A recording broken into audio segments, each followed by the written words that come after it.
kind of pomp and majesty of Dany's arrival. It just felt like the natural place to start the season. The arrival was a way to capture what was at stake for Dany and for Jon.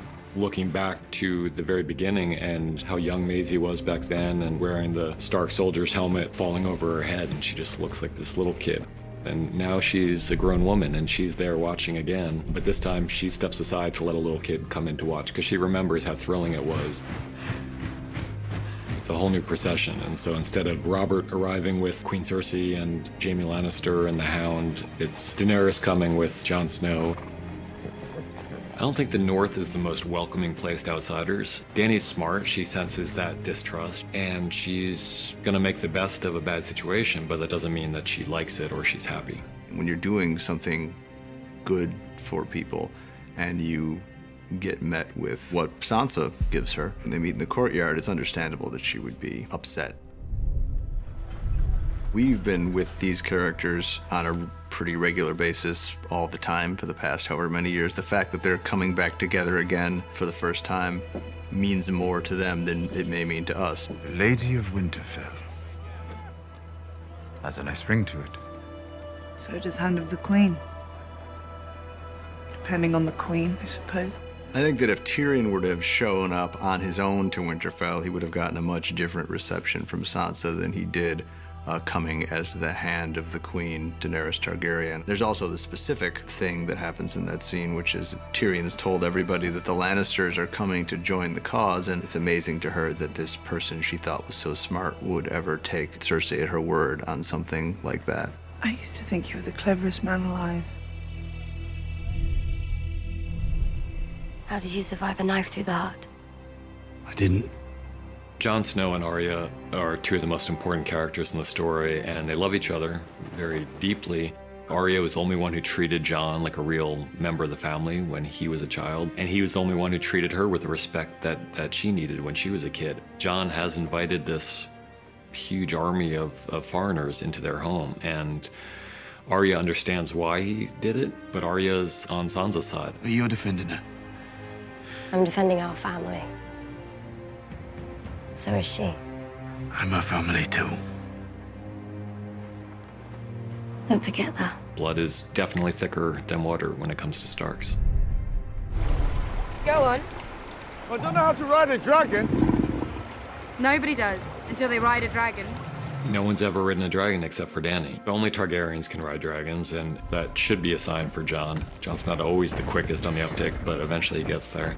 We wanted to kind of re-anchor their relationship. It seemed important for it to involve the dragons, since the dragons play such an important role. It's a major thing for her when she sees they have some kind of connection to him. They allow him to be around them. Then when he flies up with her and shows her where he used to hunt as a kid, I think she falls even farther in love with him.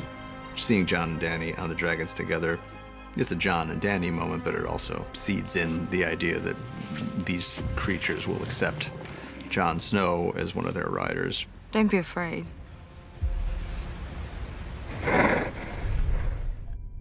One of the challenges, but also one of the exciting things about this episode, this whole season, is bringing together characters who have never met. Sam has long been one of the more important characters in the story, but he's never seen Queen Daenerys, and yet they're connected by various threads. The obvious one, which we know from the beginning of the scene, is Jorah. Sam saved him, and so Jorah owes Sam this great debt.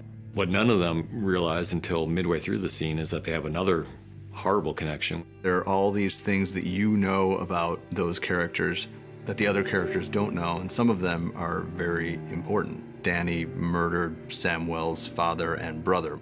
That's a really complicated thing for Sam because he had a really fraught relationship with his father. You know, Sam's older brother was not a bad person and died really quite bravely, standing by his father's side. John Bradley did an excellent job. The difference between the way he takes the news of his father's death and the way he takes the news of his brother's death, it was a subtle thing that he does with very few words.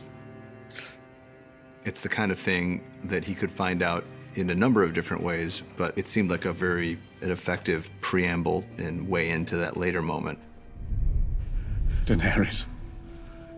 She executed my father and brother. I've executed men who disobeyed me. You've also spared men. Thousands of wildlings when they refused to kneel. I wasn't a king. But you were. The fact that Jon's real parents were who Jon's real parents were is not news to us at this point, but what we don't know is the way that Jon is going to take this. How's the explosion going to look? Sam, as a brother of the Night's Watch, and Jon are more brothers than Bran and Jon ever really were. He knows it's going to hurt Jon, and it's going to shatter his whole worldview. For all they know, the Army of the Dead could attack the next day, and someone has to tell Jon before that. He's being told something that he both knows is true and can't handle. So he tries to throw things in front of it to prevent him from having to deal with the truth of what he's being told. The thing he throws in front of it here is the fact that it means his father was lying to him his whole life. You've never been a bastard. You are true heir to the Iron Throne. The truth that Samwell tells Jon is probably the most incendiary fact in the entire world of the show. We chose to play the whole thing on Jon's face because as great a job as John Bradley is doing presenting this information, he's really just presenting information we know already. Daenerys is our queen. She shouldn't be. It's treason. It's the truth.